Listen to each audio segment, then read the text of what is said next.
Welcome to this week's episode of the Relly and Deli podcast. I'm Relly. And I'm Deli, and we are going to be discussing Wicked for Good, the follow-up and conclusion of 2024's Wicked. Woo!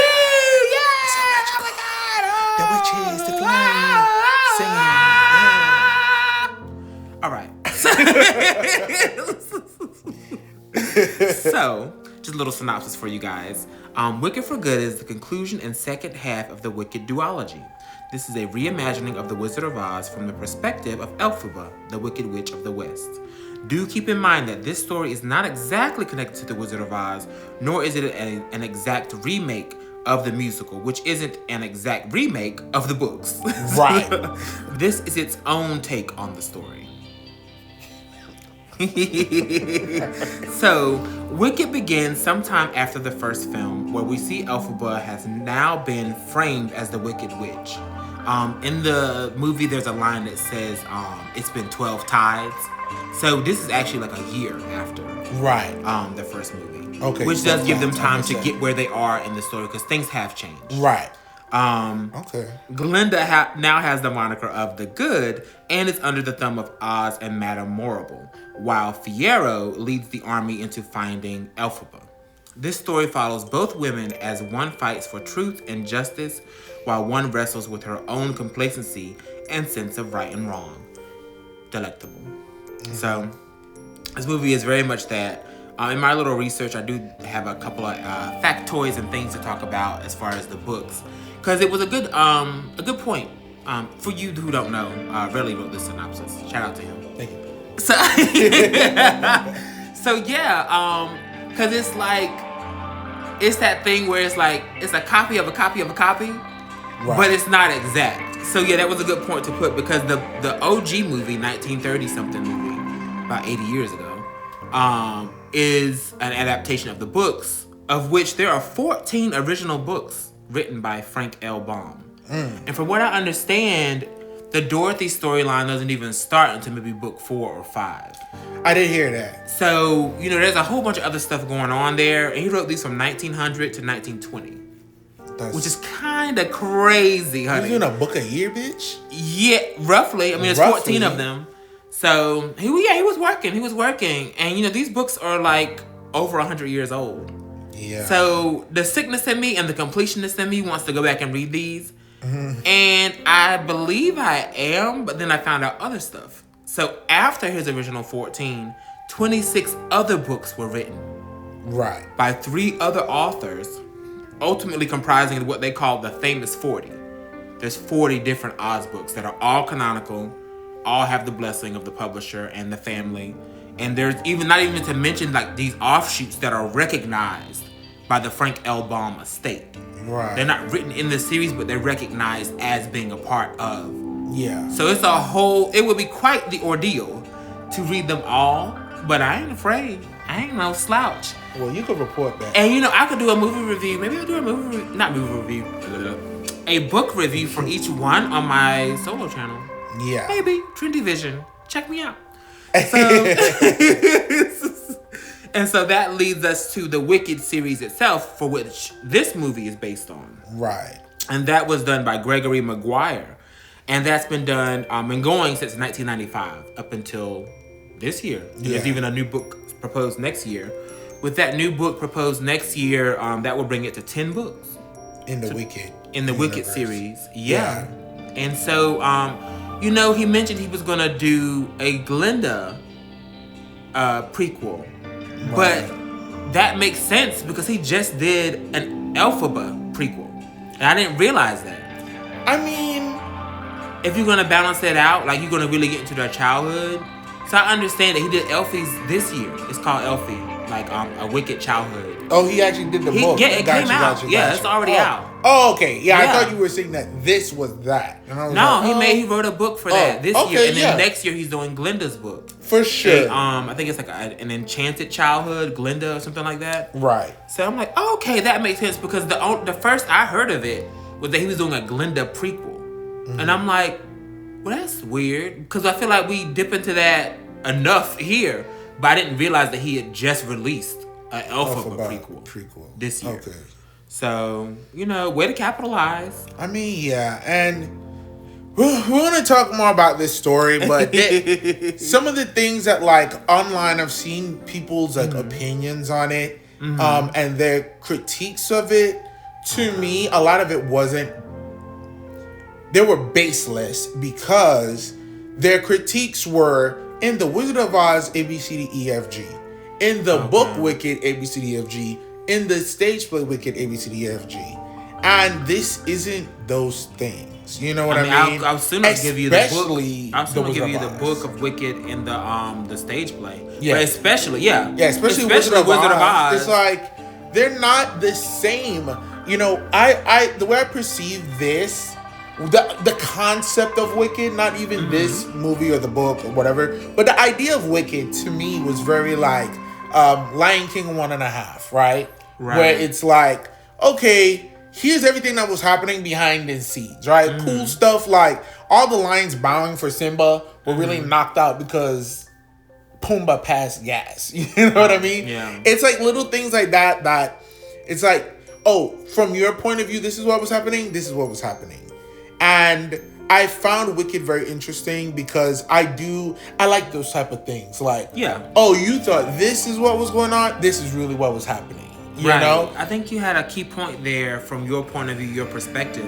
And that's exactly how I look at it. I look at all of it as being the same. It's absolutely all happening. It's all the same. It's all a matter of perspective. Right. And Oz even has a great line where he goes, oh, what is it? Something along the lines of history being a lie. Something like that. Where, it's all about perspective. Yeah. Yeah. If you're fighting this war and your side wins, then your perspective of that war is going to be completely different from the people who lost. Correct. So I take it all as canon. This is the Wizard of Oz. This is Wicked. This is the book. Everything. Well, I can't really say the books because that's, film adaptations always kind of deviate from the book. But I do take this as being canon with the Wizard of Oz. But with the understanding that, people's perspective are different. Exactly. And people's perspective are different. People were too, Dorothy would never do this. It's like, well, girl. And the same way that, memories can't be trusted. Not always. No, exactly. So, I always take that into consideration. But I'm very, I have come to terms with me being more open-minded and more accepting and willing and kind of easily able to kind of loop things together. And I don't know, some word for that, but I can understand the diehard fans are probably going crazy. I haven't really seen anything online as of yet. I haven't looked for anything or ran up on anything. Yeah. But I did talk about this with my squirrel friends back in North Carolina. And they had some takes. I don't really recall them, but maybe they'll come up as we discuss. So without further ado, we're going to break up into our 4 parts here. As you guys know, we break our reviews up into 4 parts. The first one being story, the second one being acting and dialogue, the third part being cinematography, and the fourth part being sound design. Correct. And then we'll give each of those our own ratings and scores. At the end, we'll score the movie. Make sure that you like, comment, and subscribe. Absolutely. Let us know what your thoughts are on these points. Have you seen Wicked?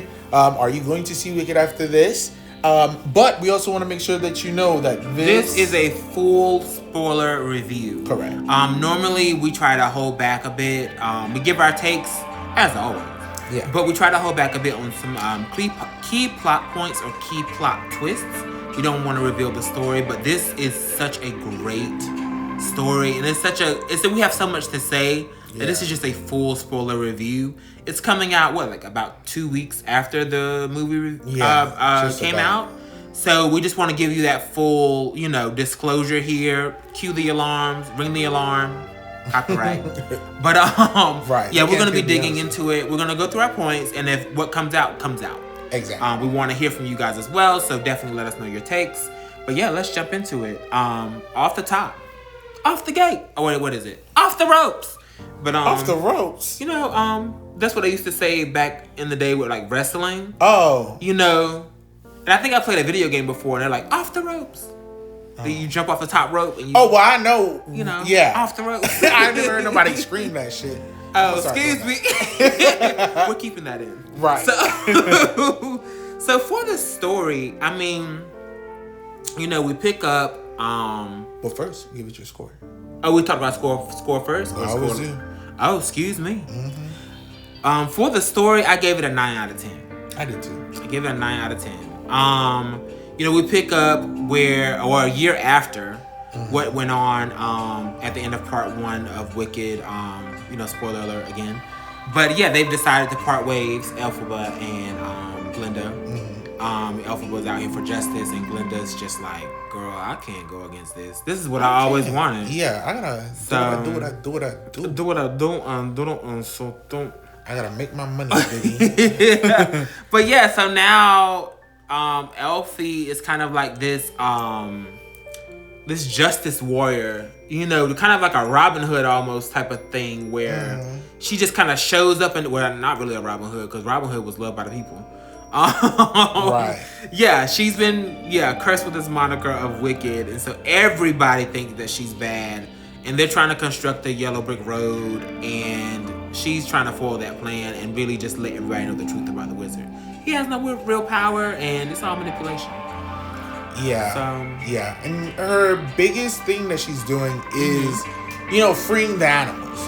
A lot of what she's doing is freeing the animals, because it's implied at the beginning. We have this crazy scene. They're building the yellow brick road that's being fucking painted yellow on the spot. Exactly. And there's these different big like animals hooked up to machines, like plowing and like laying the brick, and they're being abused by some of the guards and stuff. And Elphaba swoops in, starts tearing people's ass, beating them up, using her broom. It was a very good display. This is gonna get points in the cinematography for it as well. Yeah, for sure. But it was a great display of like her flight and magic. She was doing just gratuitous nonsense, like throwing the broom and jumping on it like a surfboard. Yeah, they had to show her business doing all that power. But I love it. Yeah, it really was good. And you have to assume that all animals you see were talking animals. Right. Which at one point, unrelated. What do they eat? We don't see them eating in Oz. So is everybody vegans? Are all animals talking animals, or had the capacity? That's a good point. I'm not too sure. That's a good question. We never see them eating in Oz. Yeah. We never see them eating. Yeah. Wow. Except for like pastries and shit. Yeah, pastries and baked goods. Yeah. Maybe they're all vegans.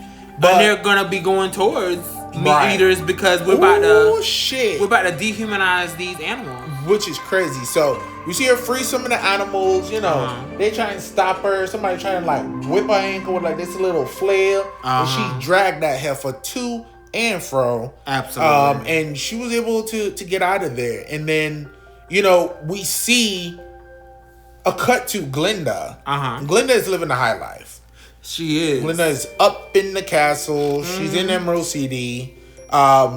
In a deleted scene, they showed a clip of it, but it was like a whole deleted scene of them opening up her own pink train. Yeah. And she had like her own train line and stuff like that. I hate that they deleted that, but I guess they said it was for pacing. But I would have liked to seen a full, because it was really like giving them equal.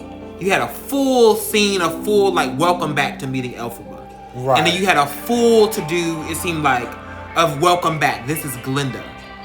Right, but I do think that it still made sense, because in this, they cut that part to focus on her living in Emerald City, being in the castle with Oz and Morrible, and then being gifted the bubble. Correct. And the juxtaposition of like, well, we need a bitch that could fly too. Since I heifer could fly, she can. You know? And I guess that whole section would have been a bit longer, because it still was about equal. Yeah. But it was more so focused on the bubble as opposed to her antics, her pony dog and horse and pony show. Yeah. In the public. So yeah, that's what we are. So we're catching up with them. Her I guess we're done with school. You know, school is done. School's done. So it's been a year, and you know, I'm the queen of the people. I'm the good witch. Yeah. You know, she has a little sycophants following her. Right. When she like comes in, ponytail still swinging. Which I just learned their name today. Yeah, I learned Fanny and Shin Shin. Yeah, Fanny and Shin Shin. That's kind of crazy. You know,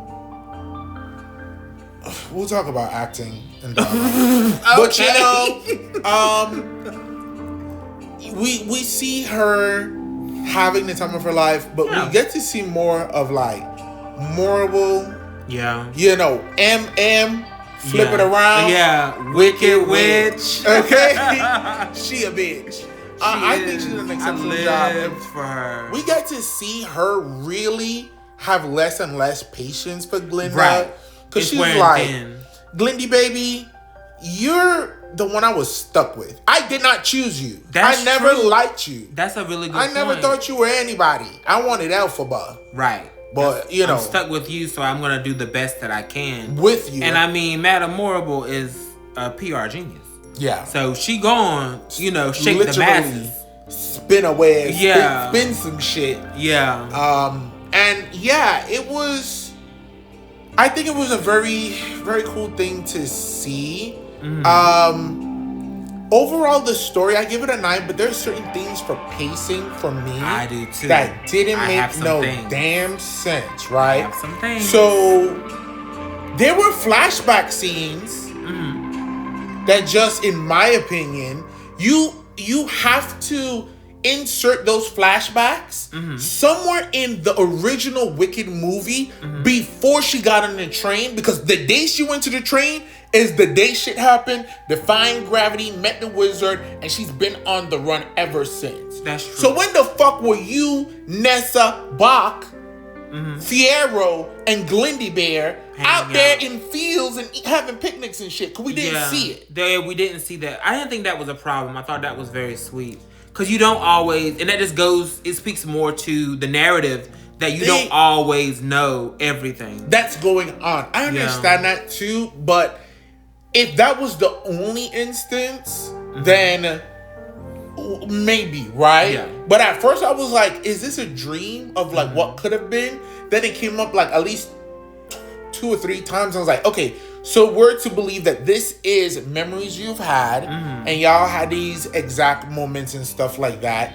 But yeah, fun fact, that scene apparently wasn't really choreographed, and John Chu doesn't even know what they said to each other, because you see like Elphaba and Glinda whispering to each other, and they didn't really have a script. It was just like, you know, go out there and feel it.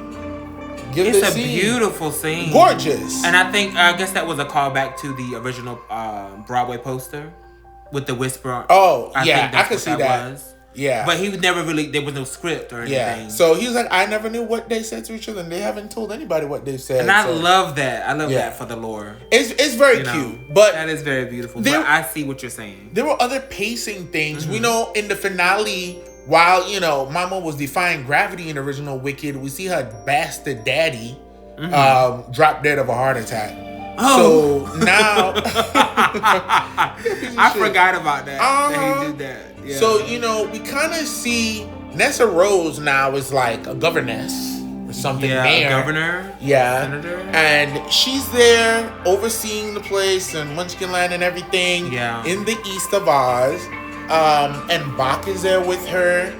And it's like we see their interaction, but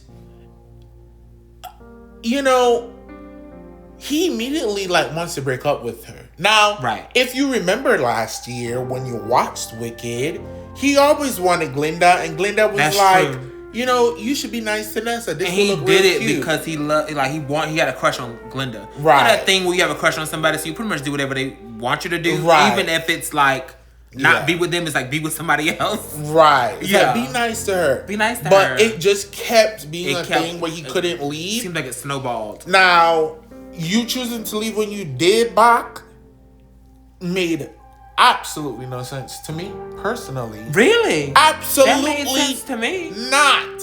I mean, maybe it was just because it was crass as shit, and maybe it just seemed very heartless, which is very fitting for what happened. Because it was like, in this moment, anybody who takes you giving good news as an opportunity to be like, oh, you happy? So this is gonna hurt a little bit less. I gotta go. You're a little bit ill. I mean, I understand the mentality.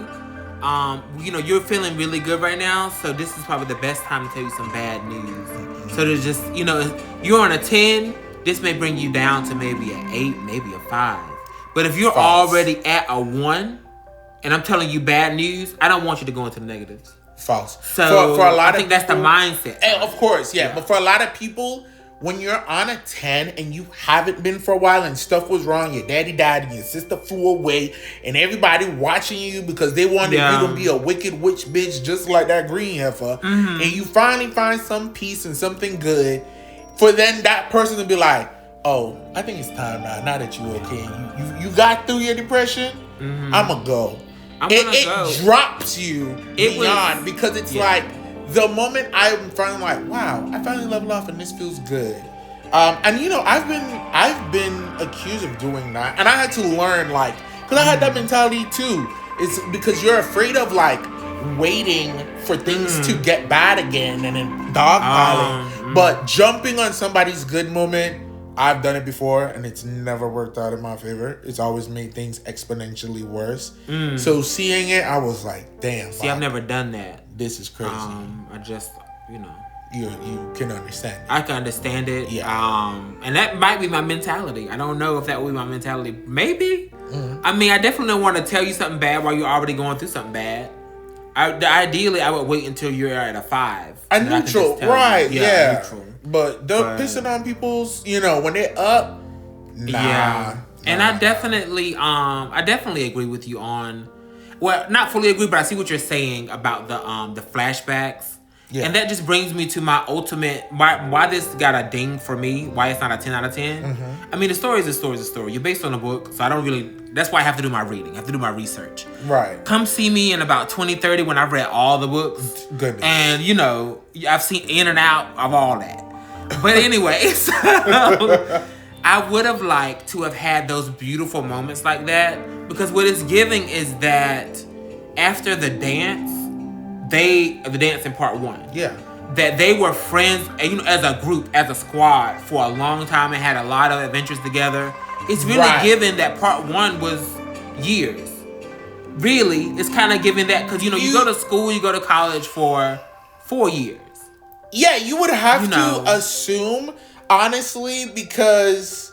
And they don't say that. They don't after really get the into dance, that. Her meeting the wizard, it all feels like very within immediate. The span of at least months. Yeah. At the very most. Yeah. But it looks like at least if it was months. I mean, even if it was months, I don't know how things go in Oz. Maybe you only go to school for 2 years. Exactly. I don't know. Who's to say? But even if it was months, I do agree with you that it would have been nice to have a lot of those sweet moments. Yeah. But I guess too, they probably were thinking about pacing a part 1. So for better or for worse, we have the beautiful scenes now. So we do love that. But that's my biggest gripe about the story here. Yeah. Is that I do feel like this movie could have been longer and to flesh out these following points. So you mentioned Nessa, the dynamic between Nessa and Elphie. I wish there was more time to explore that in this movie. Because you get a bit of it in the last movie, but there's a line where Elphaba is like, I've done all I can for you. But it feels like she didn't really do a lot for her in this movie. My squirrel friends back home were like, well, she didn't even want to go to the school. She was looking out for her at the school and kind of got enrolled crazily that way. Like, she's been looking out for her whole life. So that's more so what the line is speaking to. Wait, who are you talking about? I'm talking about Elphaba and Nessa. Who did you think I was talking about? I'm just making sure we're on the same page. No, for sure. Yeah, because I thought you had said Glinda at first, and I was no. Yeah. I'm talking about Elphaba and Nessa, so I wish there was more of a dynamic. We'll get to explore that more. And I wish that Elphaba would have visited her more, or at least we saw the visits more. And then, I wish she would have, and then that course of that, she would have blessed or cursed the shoes. And she could have got more, Nessa Rose could have got more time with the shoes to really make them her own so that they are like a staple for her. My squirrel friends back home did remind me in the Broadway play that when she gets the shoes, a spell put on them, she starts to walk. Which I remember that vaguely because I did see the Broadway play, but it's all a blur. There was these old bitches in front of me that were just, I don't know. Oh. But anyway, so it's a blur. All I remember is this bitch flying on stage. After that, I don't know. So I wish that would have been a thing. I know that the actress playing Nessa Rose is she's actually in a wheelchair. She doesn't have use of her legs. Oh, okay. So I don't know what they would have done with that. Yeah. I understand them casting her for that reason because people in wheelchairs should play people in wheelchairs. Absolutely. But this would have been, we talked about this before, this would have been an instance to cast someone who could walk if you wanted to go that route. Well, I don't necessarily agree too because I feel like what they could have done is what they kind of touched on in the film. So we go through, and we're going to touch on people in, we're not necessarily going in like a canonical order, right? We're not going in the story order. We're just talking about bits and points. Yeah, with Nessa Rose, you know, her sister did a lot for her. I feel like they did touch on her protecting her sister throughout the entire childhood. Yeah. And honestly, Nessa, it's such a good. I won't call Nessa a bitch, but she didn't want the help. Kind of reminiscent of all her fault that we just watched. This crazy TV show that has one brother that was injured as a child, and he can use a wheelchair, but he does have his crutches. Okay, and it's like, you know, at some point you want your independence. So I think she really was like, hey, Elphaba, I don't want you at this school because part of it I do think was like being the green girl's sister, which is not cool. But I do think part of it too was being able to be on her own and have independence for herself. You know, being somebody who's differently able. Yeah, I think that was definitely her thought going in. That's what I wanted to be. I didn't want you at the school for that reason, for sure. Yeah, but I do think it was like a little bit of both, and I think in this film it continues on because now I still can't get.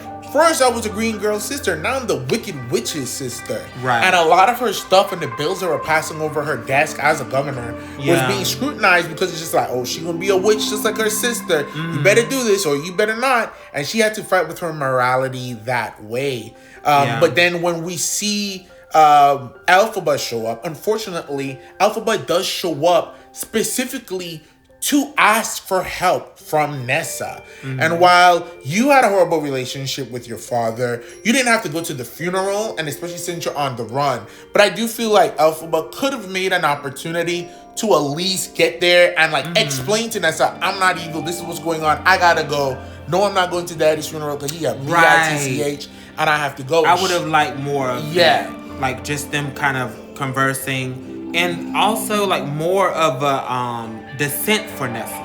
Like a gradual descent to her being the Wicked Witch of the East. And I feel like her coming in and blessing the shoes. Yeah. There should have been so much more that happened, right? Because when she blessed the shoes for Nessa, we see Nessa float. And like she's reading this spell to try and help her sister. Right. Nessa is flying. She's at least levitating 6 feet in the sky.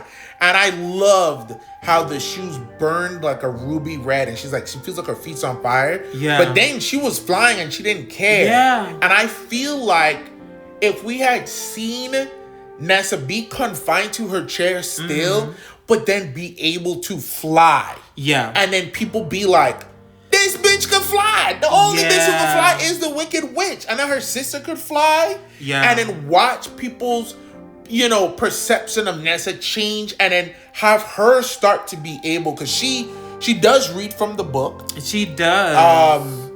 She does. And we're going to talk about it in dialogue. Yeah. But she does something very crazy we're going to talk about. And essentially it evolves. And it's a pretty quick scene of her getting the slip, being able to fly, and then being like, oh, I'm the Wicked Witch of the East. And I was like, for sure, but also, this could have used more time. It could have used more time. And I was thinking, like, because I know in the play that she gets up and she walks. And I'm like, if you wanted to go that route, you could have hired that actor that could walk. Yeah. But since you didn't, which I'm certainly okay with, and I'm actually, you know, championing this, an option could have been to have her fly more, like you said. And maybe that's like her, I don't know how much that would be technically or how much that would, you know, be for her to do like her day-to-day life. For sure. She's kind of gliding around. For sure. You know, at floor level. Yeah. And then they could have even had even had more like a dynamic where Glinda can fly and she can fly.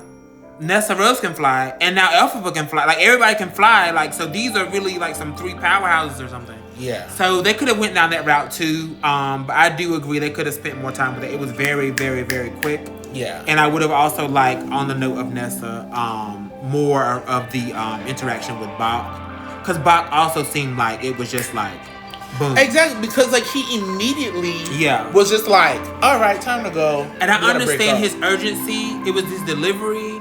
And he was just like, yeah, you on 10? Boom. Yeah. But I understand the urgency because she's about to get married. Exactly. He just so sees I got that to go tell Glinda her now. is supposed to marry Fiyero. And you know, when you're watching it, it's just like, I mean, maybe not for me. I watched it and I was like, this is not real. This is not gonna happen.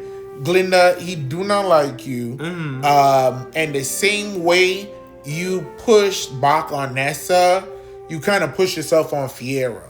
You couldn't really see that, like, Fiyero loves Elphaba. Yeah. You know? But she's wrapped up in her own world. I do think, story-wise, Immersion was great for me. Immersion was good. Like, I was able to suspend what I knew should be coming from the Wizard of Oz standpoint, and be super surprised when Morbo started twisting them fingers up and calling out tornado. Yeah, it was some cool shit, you know.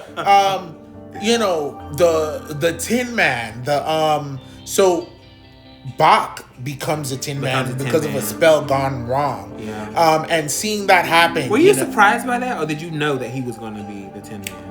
I think somebody said it after the first film. Yeah, somebody told me. I wasn't seeing it coming, you know. I would have been surprised. Yeah. If bitches could shut the fuck Were we up. robbed? I think we were, because I had a friend. I mean, somebody told you. I had a friend to tell me in so many words who was going to be the Scarecrow and who was going to be the Tin Man. Yeah. It's one of those things where he tells, like, somebody tells you something without telling you. Right. So I already knew. I could kind of peep that Fiyero was going to be the Scarecrow. I actually thought he was going to be the Tin Man. Oh. Because there was so much going on with relationships, romance. That's what we talked about. Yeah, that he was going to be the Tin Man. Yeah. And I mentioned that. And they were like, "Oh no, that's not it." Oh shit! I said, "Oh, yeah. Okay. It's actually the Tin Man. I know we thought Fiyero was gonna be somebody. I couldn't see who Bach was gonna be. Why would I? No, I was like, they must gonna introduce a new character to be the Scarecrow, but no. And I didn't even really peep that the lion was gonna be the lion. I did peep the lion was gonna be the lion. Not because he had little spots. I was like, this little leopard, and they were like, oh, it's a baby lion. I was like, lion, that's crazy. Yeah. And then. For story, because a lot of it is gonna come up when we get into the other points. Last thing I will say is I love how the story flowed very well, and it cap ended at the point where the first film started with Goodness Knows. And I was like kind of ready for her to get into singing it, but she didn't, and it kind of like, it's funny because it kind of, to me, from that perspective, was like the whole Goodness Knows and everything happening was kind of in her head. Right. Because when we get back to that point of her clicking her shit to leave, was like, weren't you friends with the Wicked Witch? And she's like, what? She like stepping her shit, popping a bubble. Yeah. And she was just like, yeah.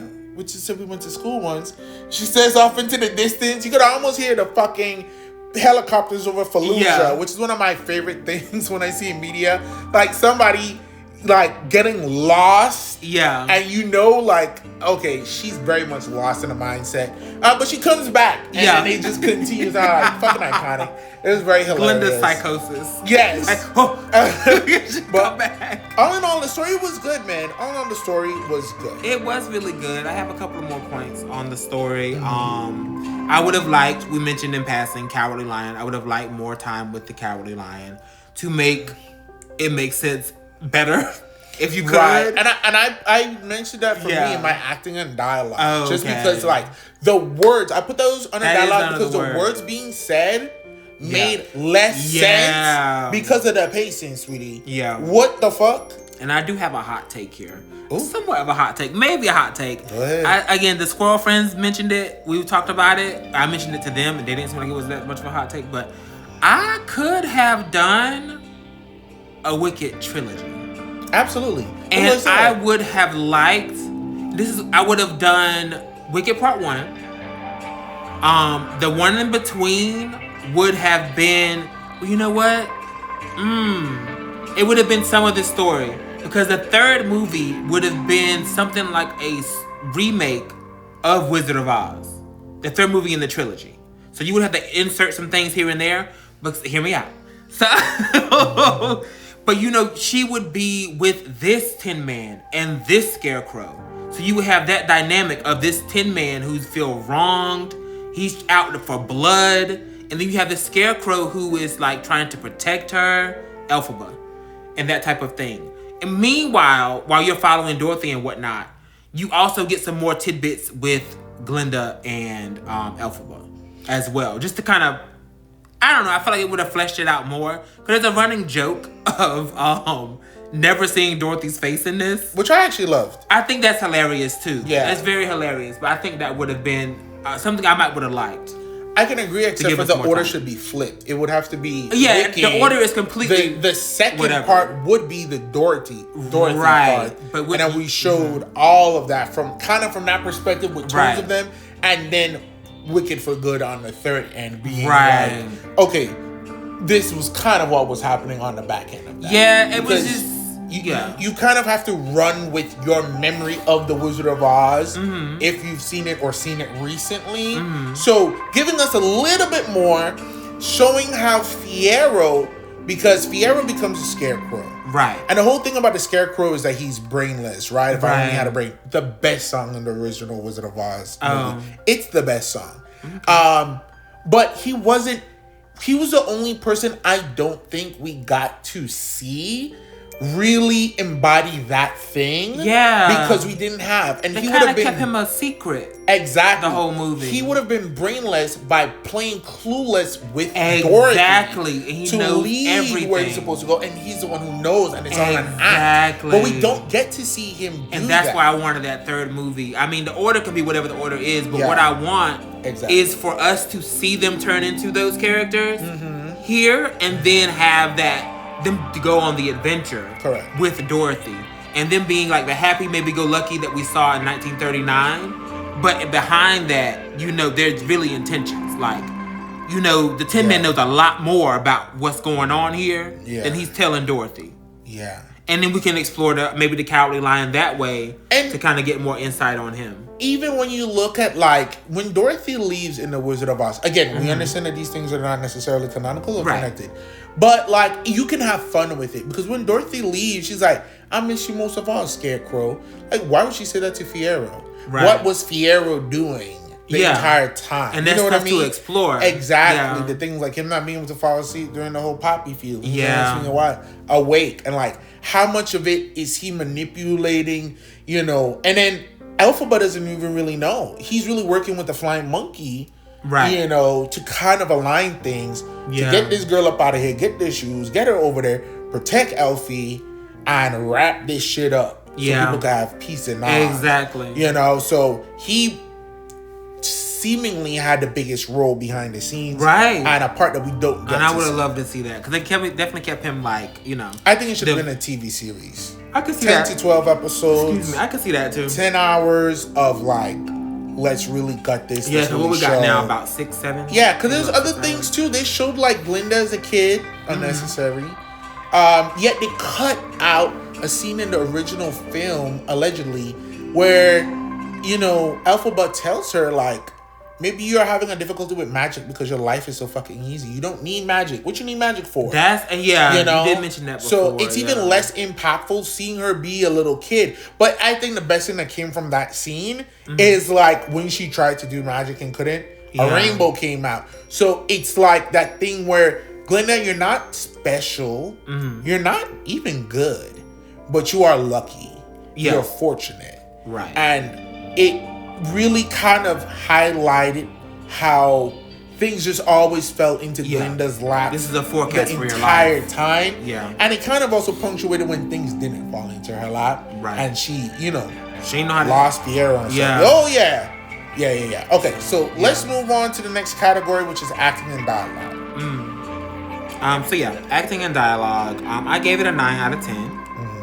The acting and dialogue, I mean, they're phenomenal. It's great people here. You know, we got, if you've been living under a rock, you know, you never know. We got Ariana Grande, Cynthia Erivo, Jonathan Bailey, Ethan Slater, Marissa Bode, Jeff Goldblum, Michelle Yeoh.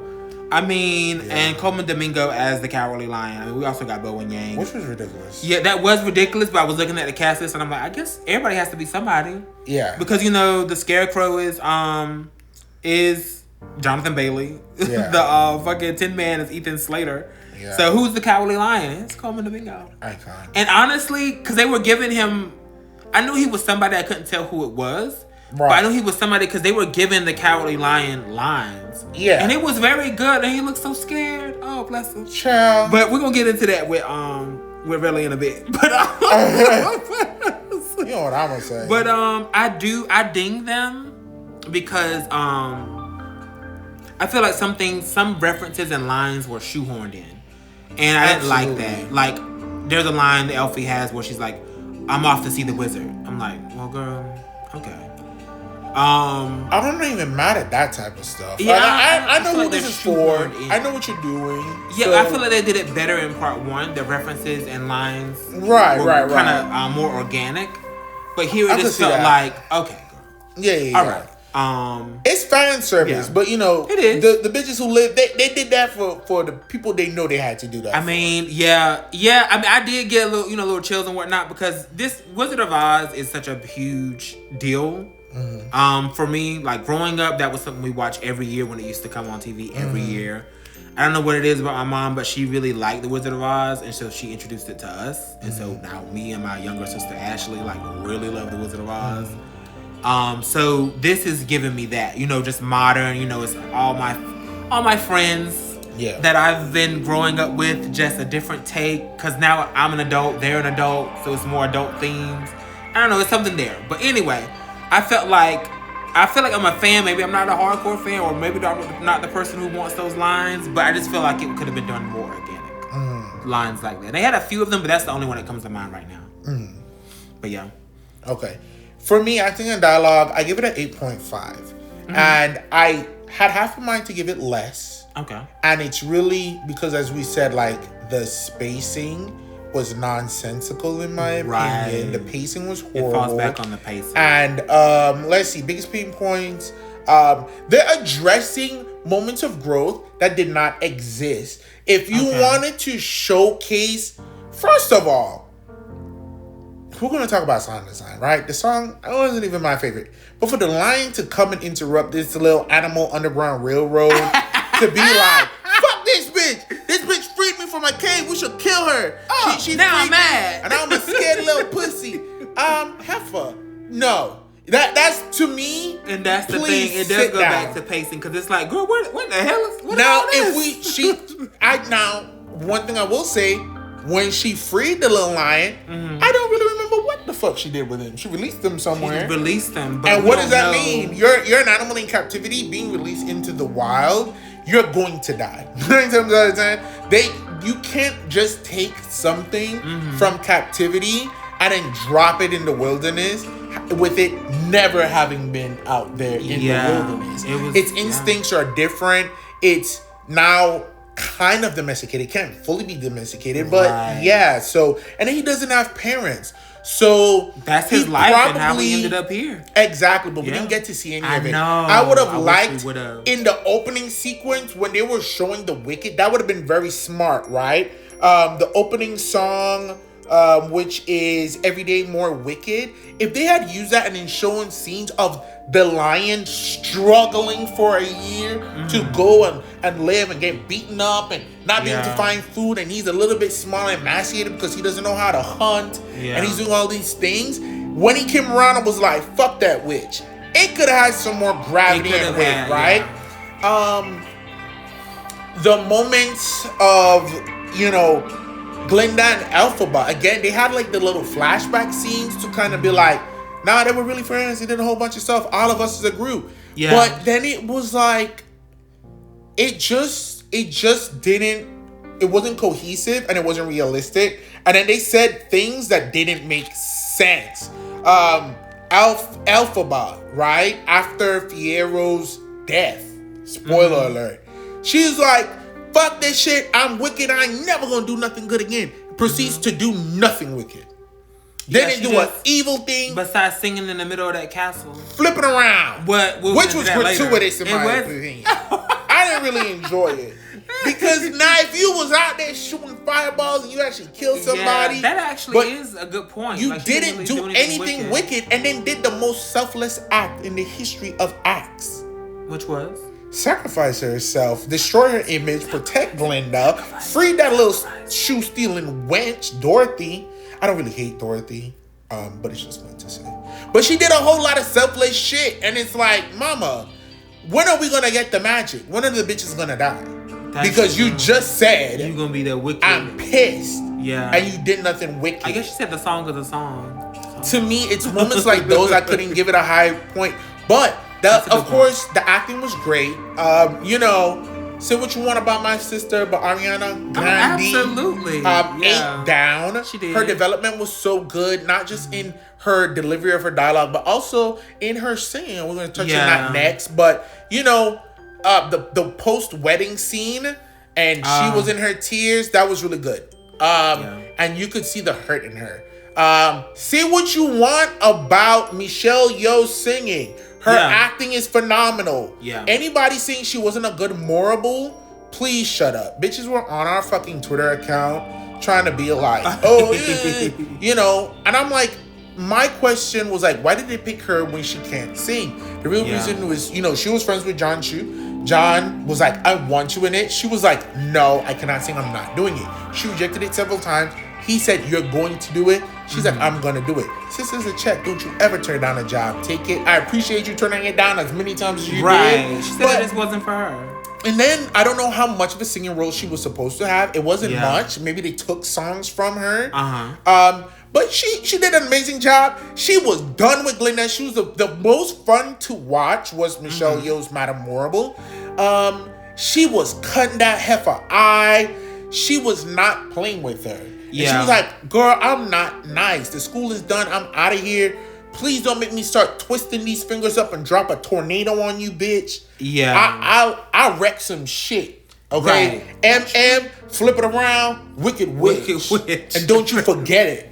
Yeah. She did a great job. Jeffrey, he got like ups and downs. Jeff Goldblum, love you, icon. Even though you did not select us as America's favorite couple, you and your wife. That did happen. But we still love you. You're insane you. in the best ways possible. And I love, especially when the voice of the wizard is coming through the head. Right. All of those is just so... The weight and the gravity. He's the best person to be the wizard. I couldn't think of anybody else. Right. I would want to see in this role. It was all good. And Jonathan Bailey, I actually stand behind you.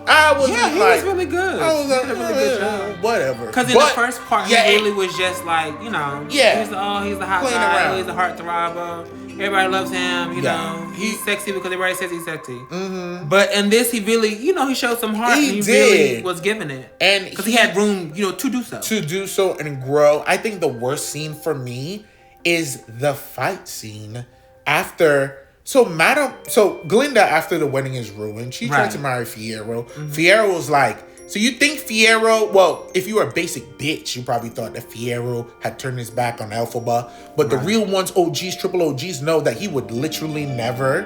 And he was just, doing that thing where he's rolling with the army so he could be the first to catch her so that he could protect her. They even caught her at one point. He was like, you motherfuckers go get some water so we can melt this witch. Leave, go get the water. And then immediately was like, all right, turn the gun on the wizard. He was down for her 100% of the time, right? Sure. So then she runs away, ruins the wedding. Glinda is left alone. Mm-hmm. In tears, she tells Madame Morrible, spread a rumor that her sister's in trouble. Right. So that way she could come and sweep her. Right. Morrible said, I don't deal with rumors, bitch. Mm-hmm. I deal with actions and results. She started doing the best hand choreo, whipping that wind. Right. Mind you, I'm completely... just immersed in what's happening, forgetting that a fucking house is supposed to drop on a bitch very soon. Yeah. And I screamed out loud. I was like, oh my God. First First of all, Nessa, what are you out there in the streets in Munchkin Town? She was looking for Bach. Oh, she was. Yeah, he had just been transformed and he ran out into the streets. Ooh. So she was looking for her love. Drop that house on her. Yeah. And then, so Elphaba comes and, to the place where the house is on her sister, which kind of upset we don't see her feet. I guess the feet would have already curled up because they stole the shoes. They said that, the feet would have already curled up and they already gave you the feet in part 1 and some of this too, with the stripes. Yeah, I wanted the full moment. That's what a friend of mine said, and I was like, no, they already gave you the socks and the feet already. And we didn't have a scene where, she met Dorothy with Glinda. Dorothy was already gone. So Elphaba comes up, and she's, going after Glinda. Yeah, and to me, that entire conversation was pretty cold and callous. It was. Because Glinda, you had a role to do with this. You told that bitch to use her sister. And then a house drops on her. You think that was just a fucking coinky-dink? She said unrelated. Unrelated. And then Elphaba, you and your sister fought and everything. I know you have the best relationship, but a house is on your sister. This would have been the time to start throwing magic. Yeah. Don't the witch throw fireballs and shit? She do. This would have fed into the no good deed. Right. This would have been, the other half of that. Okay, now I'm about to really start cutting up. And the witch do throw fireballs, which again is all about which is about my trilogy pitch. Yeah. Where they should have I would have really liked that. Delved in. Yeah, and that could have really showed. They played the whole part of her not knowing Dorothy or seeing her or connecting with her. Mm-hmm. So, okay. But yeah, that right there took me out of it. They were trying to do the little jokey moments. And it was funny, Glinda doing the little witch cackle. Right. Very funny, but I couldn't enjoy it because the bitch's sister is under a house. Yeah, I mean, she's dead. She's dead. Yeah. What? For me, dinged it. I was like 8.5. And I was being very generous. The line was out of control. Made no sense. The but cackling was cute. It and was. Their fight being almost a shot for shot of their training exercise in part 1. Yeah. That was also nice. Go ahead. I was gonna say one thing I also forgot. Fucking Nessa. Mm-hmm. Nessa was a bitch, yo. So after Bach leaves her, Bach tries to leave to go back to his Munchkin land. Nessa puts an executive order in not only banning animals travel, but Munchkin travel. Exactly. This bitch called Border Patrol. Yeah, I mean, and it was just I have to use what I got to get what I want. And I want you, motherfucker. And then he came back and he was a servant. He was in there chopping wood with that axe. That's when I was like, okay, he really is going to be the Tin Man. Right. The raging box eyes, intense. Yeah. And she was like, you want to play some cards, some canasta? Heifer, I don't want to, but that's what you want. Sure. I'm trapped in servitude. And I feel like the dynamic, if this was we had 2 hours, a full episode of them together. I would have loved all of that. It would have been so much better. And even I would have liked more, of their relationship before he found out that Glinda was getting married. Absolutely. But that's all I got on dialogue. Yeah, that's really the end I have on acting and dialogue as well. A couple of things I did want to point out that don't really have a category, but so I want to bring them out here. Makeup and hair. Makeup and hair, very, very good. Yes. And just the I just saw what we saw for part 1, the levels that they have to do for Elphaba, the Elphaba makeup. Yeah. Which is so genius because she doesn't just look green like Margaret did back in 1939. Right. She's just green on that. Right. But she actually her makeup in Wicked looks like that is her skin. Shades, she has tones, undertones, overtones, freckles. Yep. And it's just so crazy, the levels they have to go. Yeah. The one thing is, another thing that's kind of shoehorned in, the whole thing with her moving her braids to the side. 100%. It was so impactful the first time, and I think they were like, oh, let's do more of that.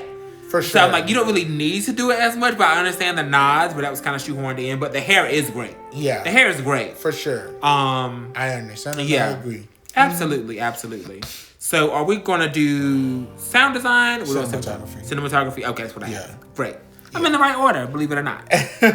So for cinematography, I gave it a 10 out of 10. It's just the way the world was captured. It was just so beautiful. I mean, also shout out to set design. and all the people working on the computers, because I know a lot of this stuff was probably CG, but it never felt like it was. And just the angles, Elphaba flying around. I mean, just the way the camera just captures everything. The brights were bright, the darks were dark. A key scene was the wedding scene. Absolutely. Just beautiful. Just shot just straight on, her coming down the aisle. Yeah. Butterflies, you know, literal butterflies. I really thought that was really good. Yeah. I gave cinematography a 9.5. Honestly, all in all, yeah, it was really great. There were elements like the wedding scene was good. Not just her walking down the aisle with Fiyero, but as that was happening, it was interspliced with scenes of Elphaba discovering the locked up animals the secrets underneath, Oz's castle, and the light and the dark elements that was happening in that.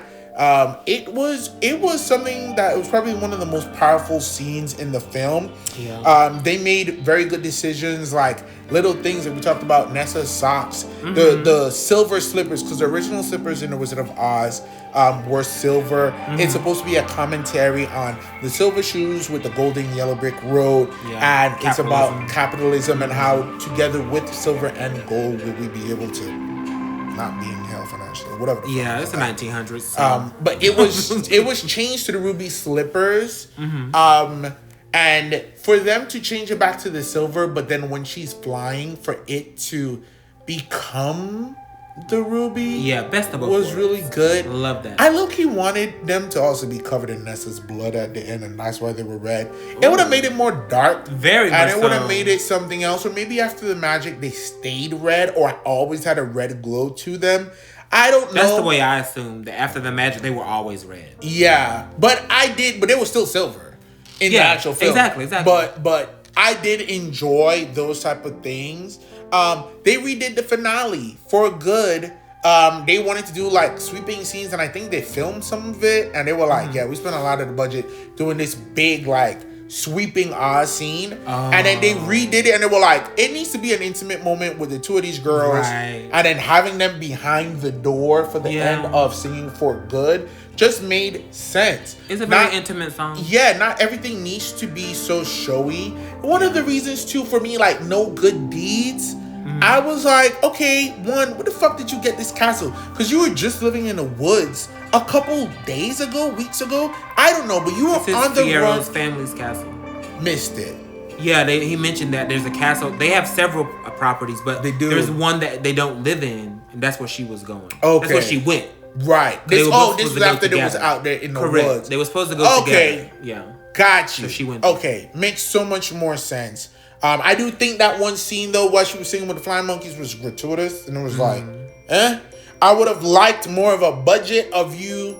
When the shit came down, you should have been hurling fireballs. What do you call that little place where she was at in the castle, in the liminal space? What is that? I don't know. You never did seen that in the castle before? Because I haven't.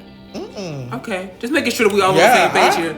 I'm like, what's this empty space between the castle? I would have to see it again, honestly, because it was all a lot happening at once, and it's so fast paced for some of the things that they were saying was doing, right?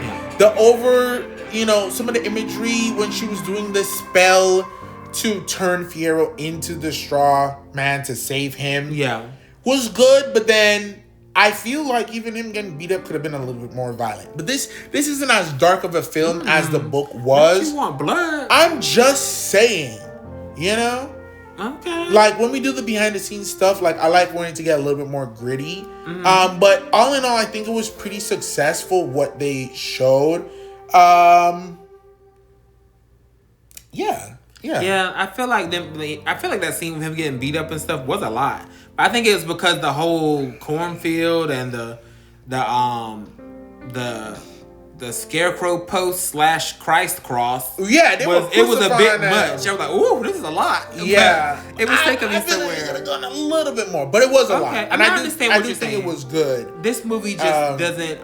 This world just doesn't do that. Like nobody ever bleeds. Exactly. Nobody ever. I understand what you're saying. Yeah. And the Twister scene was crazy. The Twister scene was crazy. Oh, Selma whip it in a Menage. Yeah. Here comes the hurricane. Girl, you was in there putting it down on that man while your sister was having a house dropped on her head. She had the vision. Indeed. Yeah, afterwards. She was, well. But yeah, I give it a 9.5. I didn't give it a perfect, but it was really good. It's a beautiful movie to watch. It's very beautiful, and a lot of that is, in the cinematography, set design, and things like that. I did give a shout out to set design, but I also want to give a shout out to the costuming in this section because there's nowhere else to put it. Yeah. The costumes were phenomenal. Yes. Glinda and Elphaba did it, and I was looking at Elphaba just like the layers that she has on, the different type of textures, because again, back to 1939. Just in a black cloak. It's just black. And, I always love when, you're dressed in all black. But there's something going on here, and it's because she has on layers and Exactly. And so it's not just all black. This is a very intricate costume because she has on the pants, and she has on a shirt, maybe then a vest, and then a coat. So it's like the layers of it. And the boots. Yeah. So, and then the hat. What was it? Is it 4 or 5 elements of style? We saw that TikTok about it, and it was like to show creativity or show exceptional style and design. It's like color. So we don't have color because it's all black. What are the shapes? Yeah, and they what all are the create patterns? Shapes, patterns. What is the texture Correct. of it? They definitely nailed that. Absolutely, make that great. So it's not just, and even with Glinda too, and it just she has really good pink. Good. It's like a lot of different elements to it. I thought it was real good. This heifer had fucking rhinestones on her clavicles. Yeah, that made me scream. That was iconic. Excellent. Yeah. Oh, something I forgot to mention earlier in the story. When Bach becomes the Tin Man, so the whole thing is the Tin Man doesn't have a heart, and I can't feel love, but he spends the whole fucking movie crying. Because like, I wish I could feel emotion. It's like, well, dummy, you're crying. You have a heart. You can feel emotion. But in this motherfucker is like heartless. He's hardened by the way of the world. He wasn't crying. Now, one of the best scenes also in dialogue, when they were there and they were like, we're gonna go kill Elphaba. This bitch turned me into the Tin Man. Right. And he was like pushing the Cadillac line like, didn't she fuck you up too? And he was yeah, look at him, he a little pussy. And that's part of it too. Like, damn, I like that. Yeah. And he looked up at Glinda, and we gonna keep it to the movie. But it was the nastiest. The vengeance. And Ariana Grande, honestly, is such a great actress. I love her. I've loved her in everything I've seen her in so far. Yeah. From Sam and Cat to Scream Queens to this. And she has such a great range. Yes, she does. And, it can be like, ugh, Glinda, is she doing a good job? But it's really just because that's who Glinda is. Yeah. Kind of fake and vapid. But as this movie goes on, you start to see the reality of like her world crumbling and the perception of herself deteriorating. Right. Especially when Fiyero holds up that mirror to her and she's just like, who could ever like run away from all of this? And you're like, bitch, we know who. We know who. And she's out there by herself. And we're in here playing house. Exactly. And that gutted her. It did. And just like the look on her face, I think they did a great job. Cinematography, pretty solid. Last sound design. Sound design. There was something I was gonna say. I don't know what that was. I apologize. No, you're fine. It was more so on me, but yeah. Sound design. So for sound design, I gave it a 10 out of 10. The songs sounded phenomenal. I'm not sure if that's because we were seeing this in Dolby or what, but everything sounded great. We hear the gears. I love a good gear turning. The sounds of gears, that's very satisfying to me. Glinda's pressing her bubble button, that little hinge. Yeah. It's very good things. And they got some better takes for Michelle Yeoh. I do feel like in the first one, there was some struggle with either the way they had her voice like sounding, the volume of it, or it was sometimes it was kind of hard to understand her. Yeah. So I don't know if that was just the takes, the best takes they could get, or what was going on. But in this, I think she definitely, it was much better takes for her. Everything was better with her sound. I do think one of the things I wanted to say was I do think Madame Morrible does have a couple of songs in the Broadway play. Yeah. I don't recall for sure, but I think so.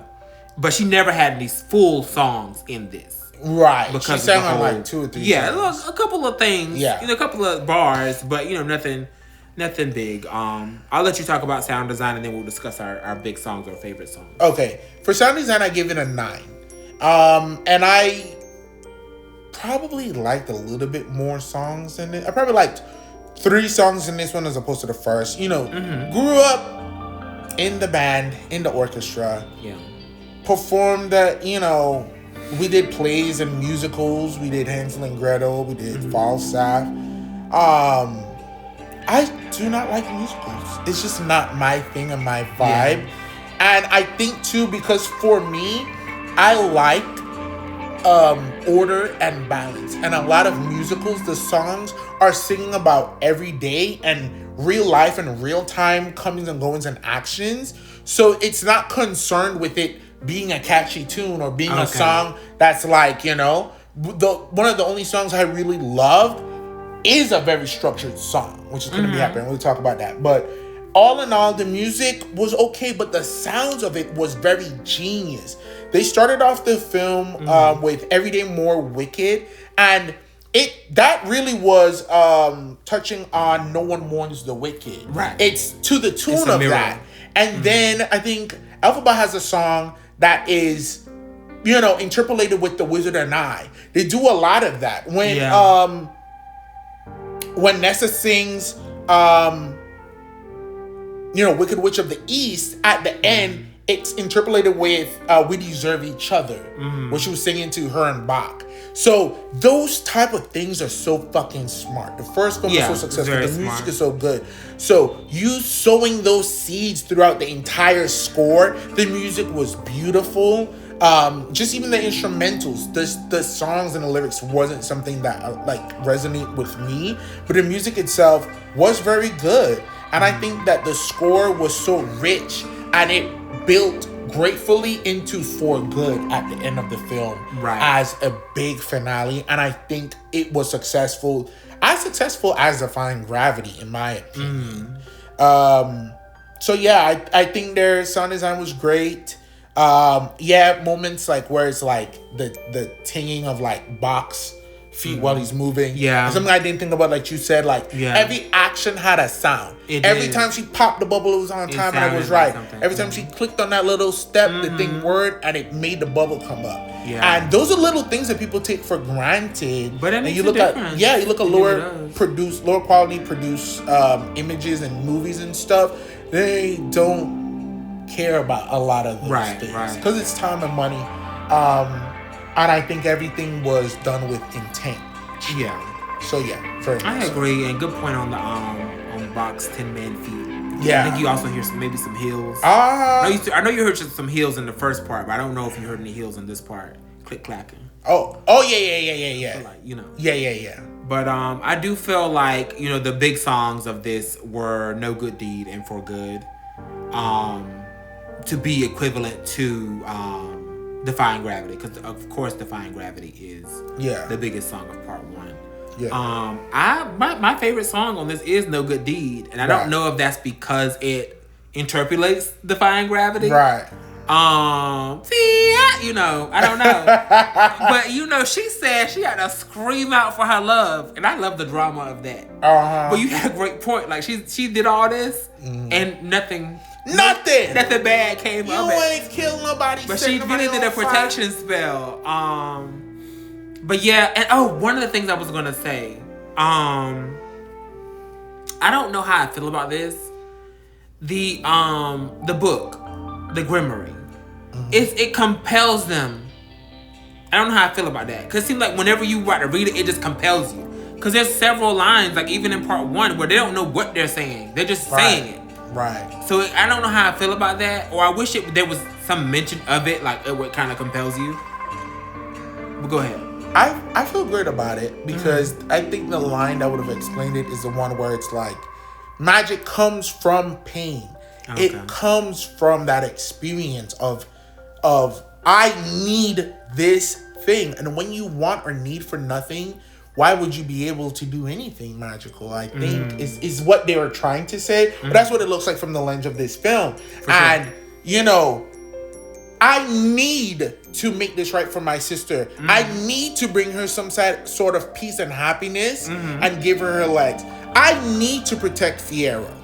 I need to save his life, right? Yeah. I need to make Bach it is very love much me and not leave. And it is that thing. And maybe over time, you could control it.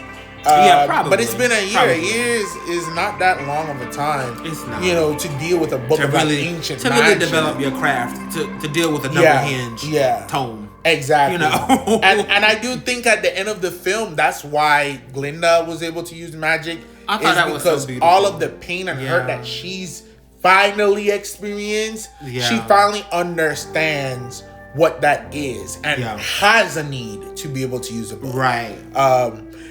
My favorite songs, I actually do not like No Good Deeds. I know. The ones I like are, I did like the opening song, Everyday More Wicked, just because it's like, I felt like it was such a smart way to start the film. Yeah. And it's like, hey, you know, we started the last film with Goodness Knows, so let's use the same tune and talk about how evil she is, right? And instead of No One Mourns the Wicked, it's, you know, really talking about someone should save us, protect us from the wicked. Yeah.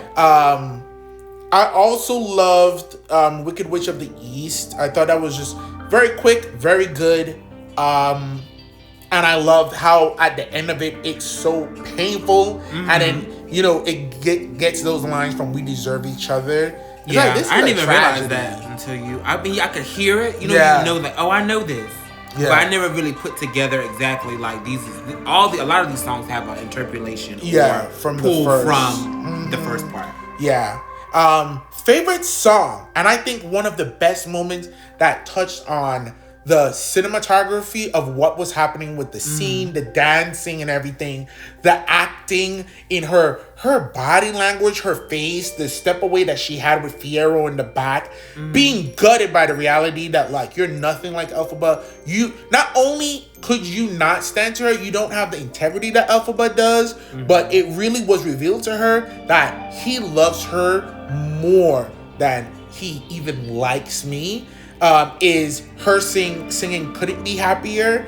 That's probably the most structured song other than For Good, as far as it having like a da da da da da da da da da. Like, it has a structure of how it's going to flow, and it does break up in certain parts, so it's not like a perfect melody, but it has something that it returns to. The lyrics, I think, were very good, and it's like watching her it was kind of uncomfortable because it's like, you're having this very private realization publicly and expressing that, like, I am happy, aren't I? Because, I mean, when you get everything you want, you should be happy. Right, exactly. Shouldn't I be?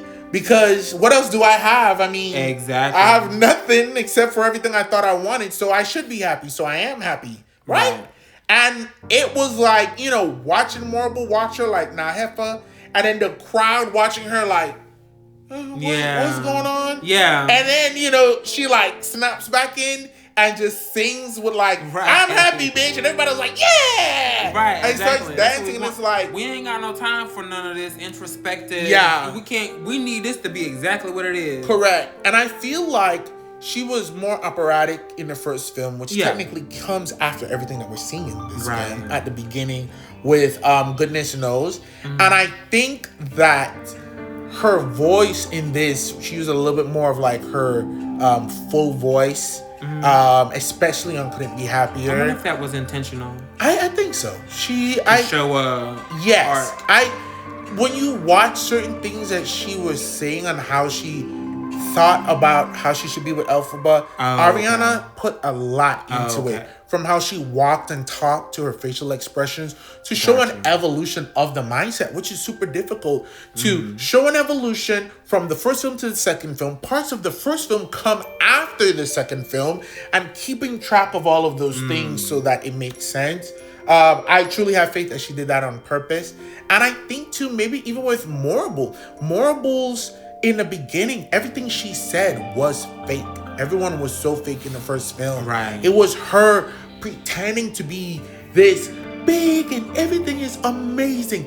Welcome to Shiz and being that way. And it probably was harder for her to understand because she was putting on. In this film, it was like, look, have fun. Right.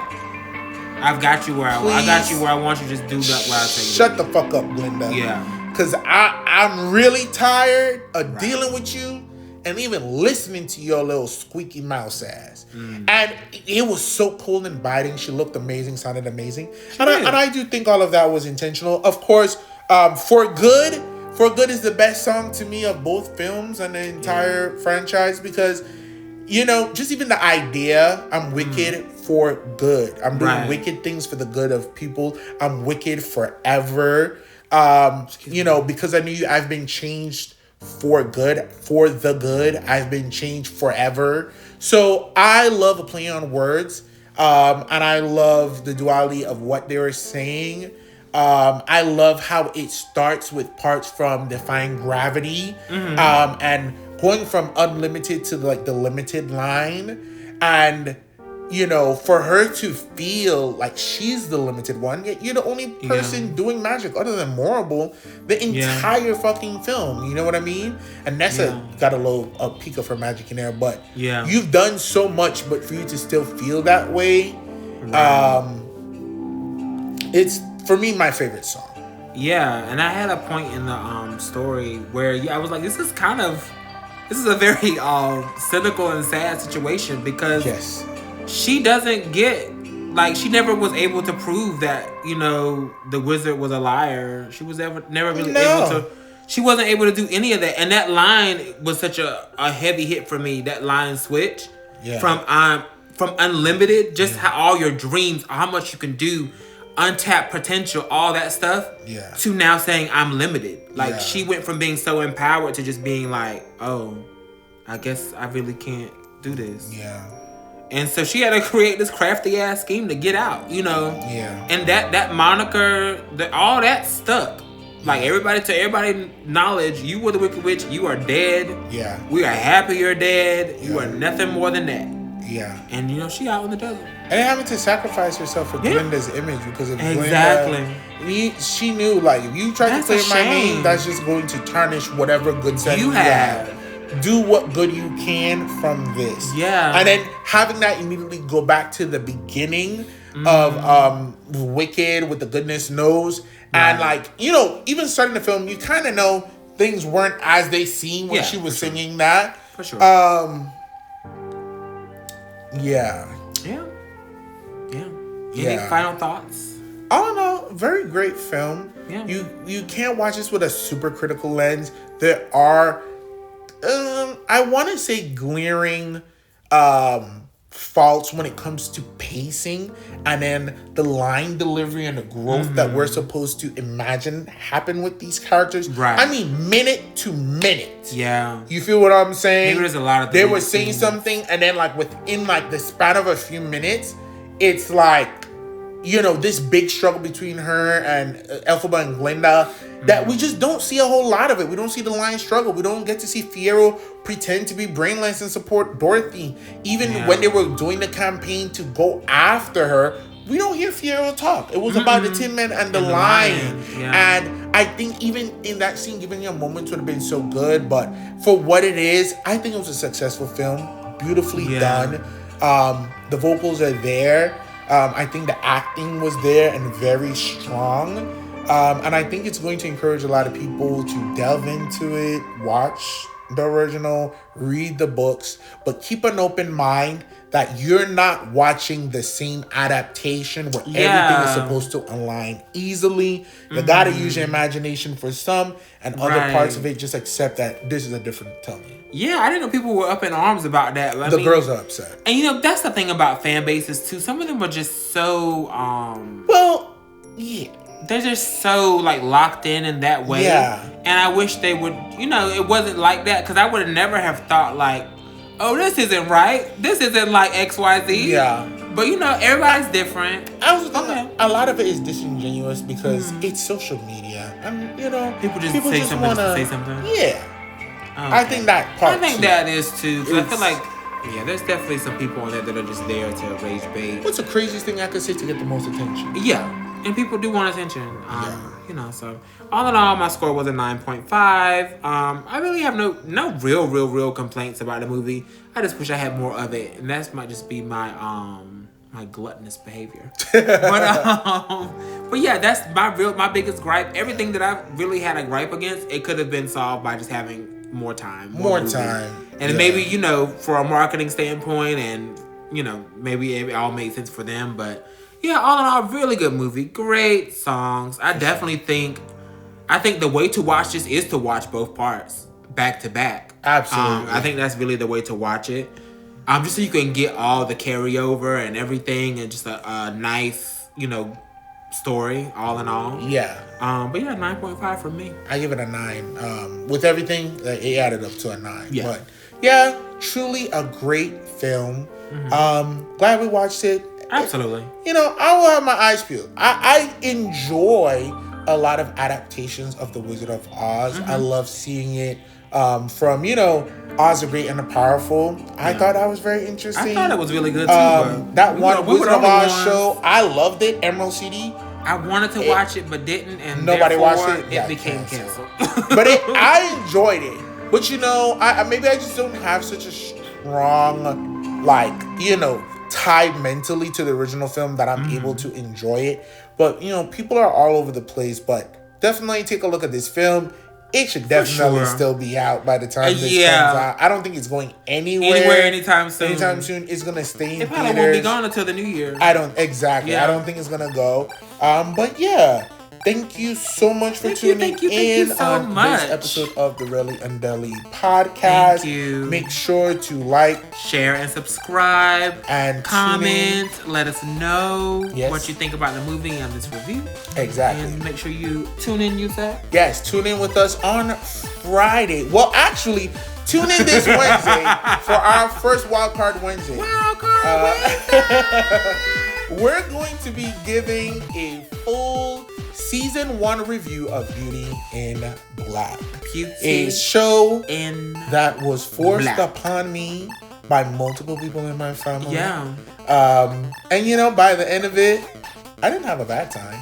So I'm super excited to break it down. I have been changed for good. Anyways, Friday we're also going to jump back, do a Reddit story. We took Thanksgiving off and Black Friday, but we will be back this Friday with a new Reddit raid story. So do buckle up for that. Thank you so much for being with us. Thank you. Bye.